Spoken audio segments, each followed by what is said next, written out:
খালেদা জিয়ার ৩ আসনে বিএনপির প্রার্থী হবেন যারা, জানালেন সালাহউদ্দিন। প্রয়াত বিএনপি চেয়ারপারসন বেগম খালেদা জিয়ার ৩টি আসনে তার বিকল্প হিসাবে যারা মনোনয়নপত্র জমা দিয়েছেন তারাই দলের প্রার্থী হবেন বলে জানিয়েছেন দলের স্থায়ী কমিটির সদস্য সালাহউদ্দিন আহমদ।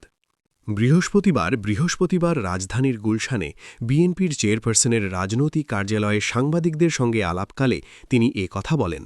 বিএনপির চেয়ারপারসন বেগম খালেদা জিয়ার মৃত্যুতে নির্বাচন স্থগিত বা পেছানোর কোনো সুযোগ নেই জানিয়ে সালাহউদ্দিন আহমদ বলেন, আইনে সে সুযোগ নেই। বাছাই ও প্রতীক বরাদ্দের পর এমন ঘটনা ঘটলে আইনি জটিলতার কারণে স্থগিতের প্রশ্ন আসতে পারত, কিন্তু এখন সে পরিস্থিতি নেই।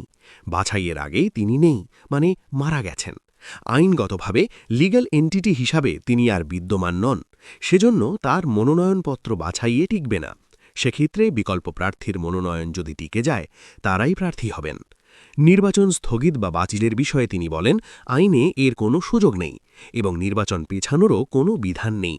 সাধারণত মনোনয়ন বৈধতা ও প্রতীক বরাদ্দের পর এই ধরনের ঘটনা ঘটলে আইনগত জটিলতার কারণে নির্বাচন স্থগিত হতে পারত, কিন্তু এখন সে পরিস্থিতি নেই।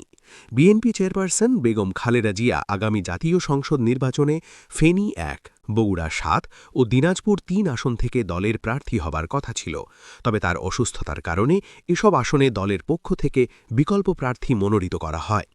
ফেনী ১ আসনে বিকল্প প্রার্থী ছিলেন রফিকুল আলম মজনু, বগুড়া ৭ আসনে মোর্শেদ আলম এবং দিনাজপুর ৩ আসনে সৈয়দ জাহাঙ্গীর আলম। খালেদা জিয়ার মৃত্যুর পর এসব আসনে এখন তারাই বিএনপির প্রার্থী হিসাবে নির্বাচনে প্রতিদ্বন্দ্বিতা করবেন।